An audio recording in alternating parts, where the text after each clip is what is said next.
Selamat pagi saudara yang terkasih di dalam Tuhan Yesus Kristus. Berjumpa lagi di dalam renungan harian HKBP Getsemani. Bagaimana kabarnya hari ini? Semoga kita semua juga dalam keadaan yang baik. Tapi memang kalau hari ini saudara sedang mengalami keadaan yang sakit, kurang sehat, kiranya Tuhan menjamah tubuh saudara, kiranya Tuhan menyembuhkan segala sakit penyakit yang sedang saudara rasakan. Apabila ada di antara kita yang sedang bergumul dengan permasalahan yang berat, kiranya sapaan firman Tuhan hari ini dapat menyegarkan kembali semangat hidup kita. Kiranya sapaan firman Tuhan ini juga dapat memperbaharui pengharapan kita pada Tuhan. Oke, kita masuk ke dalam firman Tuhan yang menyapa kita hari ini, diambil dari Efesus pasal yang pertama, ayatnya yang ke-17. Dan meminta kepada Allah Tuhan kita Yesus Kristus, yaitu Bapa yang mulia itu, supaya Ia memberikan kepadamu roh hikmat dan wahyu untuk mengenal Dia dengan benar. Demikianlah firman Tuhan. Surat Paulus kepada jemaat Efesus ini didasari oleh begitu banyaknya konsep Allah, begitu banyaknya konsep dewa-dewa pada masa itu. Dalam pandangan masyarakat yang menganut politeisme, setiap orang itu diperbolehkan untuk menyembah banyak dewa sekaligus. Oleh karena itu, banyak masyarakat yang menyembah Allah, banyak masyarakat yang menyembah dewa-dewa berdasarkan kebutuhan mereka. Ketika mereka hendak pergi berperang, mereka akan datang ke kuil-kuil untuk menyembah dewa-dewa perang. Ketika sedang mengalami yang namanya kekeringan, mereka akan datang menyembah kepada dewa-dewa kesuburan gitu ya. Ketika mereka ingin dengar lagu, mereka datang ke konsernya Dewa 19 gitu ya. Dewa 19 maksudnya band saudara ya. Aduh, berat juga guyon untuk fitur-fitur suara seperti ini. Oke, kita kembali ke laptop. Jadi pemahaman masyarakat pada masa itu memperbolehkan setiap orang untuk setia kepada banyak dewa atau banyak Allah. Pemahaman ini jelas sangat berbeda dengan cara berimannya orang Kristen yang menganut monoteisme, yang memahami hanya boleh menyembah satu Allah saja gitu. Kalau kamu setia sama satu Allah, jangan kembali atau jangan pergi kepada Allah lain gitu. Itu monoteis. Oleh karena itu, Paulus dalam surat ini sangat berharap supaya umat punya pengenalan yang benar tentang Allahnya. Karena tanpa pengenalan yang benar tentang Allah, kita bisa salah. Kita bisa salah bertindak, salah bersikap. Karena hari-hari ini seringkali ditemui orang Kristen salah memahami siapa Allahnya. Seakan-akan banyak orang Kristen pakai konsep menyembah Allah hanya saat kita punya keinginan, hanya saat dia butuh sesuatu dari Allah, maka dia datang kepada Allah. Ketika suatu hal tidak terjadi sesuai yang kita inginkan, tidak sesuai ekspektasi kita, kita katakan Allah gagal memberkati kita. Dan hal ini terjadi karena kita punya pengenalan yang keliru. Kita hanya melihat Allah sebagai penyedia kebutuhan kita. Kita hanya melihat Allah sebagai sosok yang memberkati kerinduan kita. Padahal kalau kita punya pengenalan yang benar tentang Allah, kita akan memahami cara kerja Allah dalam hidup kita itu seperti apa.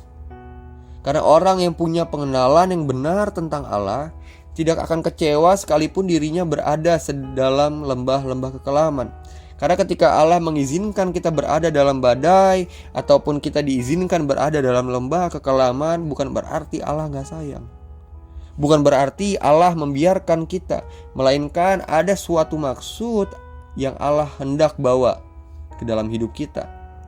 Tuhan ingin bawa kita menuju pada hidup yang lebih baik lagi gitu. Seperti halnya orang tua yang melarang anaknya untuk bermain. Seringkali momen-momen seperti ini saya rasakan ketika saya ingin bermain di tengah banjir gitu ya. Ini hal yang menyenangkan. Memang dalam pandangan saya sebagai anak, bermain di tengah banjir ya seperti halnya saya bermain di wahana air gitu. Dan pasti menyenangkan bagi saya. Apalagi melihat teman-teman juga bermain di sana. Tapi ketika orang tua si anak ini melarang anak tersebut gitu ya untuk bermain, melarang saya bermain, saya marah, saya merasa kecewa kepada orang tua saya. Kenapa saya harus dilarang? Kenapa kesenangan saya harus direnggut? Kenapa hak bermain saya bersama teman-teman juga harus diambil? Padahal kalau saya mau melihat banjir itu dengan perspektif orang tua saya, seharusnya saya jadi orang yang paling bersyukur ketika saya dilarang untuk pergi ke sana, ketika saya tidak diizinkan. Kenapa perlu bersyukur? Karena saya jadi ngerti, saya jadi memahami bahwa kesenangan saya bisa saja membahayakan keselamatan saya. Begitu juga dengan kita yang seringkali kecewa, seringkali marah kepada Tuhan. Karena kita melihat keadaan kita hanya dalam perspektif kita aja. Kalau aja kita mau mengenal Tuhan dengan benar, kalau saja kita mau belajar memahami cara pandang Tuhan, kita mau belajar mengerti cara kerja Tuhan dalam kehidupan kita, gak ada alasan bagi kita untuk marah, gak ada alasan bagi kita kecewa dengan keadaan yang kita alami saat ini. Karena kita kenal Tuhan tidak akan pernah merencanakan sesuatu yang jahat bagi hidup kita. Pengenalan ini yang membawa kita untuk punya iman bahwa suka duka yang kita alami pasti Tuhan akan pakai untuk mendatangkan kebaikan dalam hidup saudara dan saya. Bagi setiap kita yang rindu untuk mengenal lebih dalam lagi siapa Tuhan kita, mari kita minta bimbingan Roh Kudus supaya kita semua ditolong, supaya kita semua dimampukan untuk mengenal Tuhan yang begitu mengasihi saudara dan saya. Tanpa bantuan Roh Kudus kita gak mampu mengenal Allah. Tanpa bantuan Roh Kudus kita gak akan mengerti cara kerja Allah. Karena cara kerja Allah seringkali di luar cara berpikir manusia, di luar kebiasaan manusia. Untuk dapat memahaminya, kita butuh hikmat. Untuk dapat memahaminya, kita butuh pengertian dari Tuhan. Maka dari itu, mari sama-sama kita minta bimbingan dari Roh Kudus, supaya kita mampu, supaya kita mengerti bagaimana Allah bekerja dalam setiap hidup kita. Mari berdoa. Tuhan yang begitu mengasihi kami bersyukur untuk setiap masa dalam setiap kehidupan kami. Oleh karena anugerah-Mu kami bisa sampai pada titik hidup saat ini. Ampuni kami ya Tuhan apabila kami sering salah mengerti.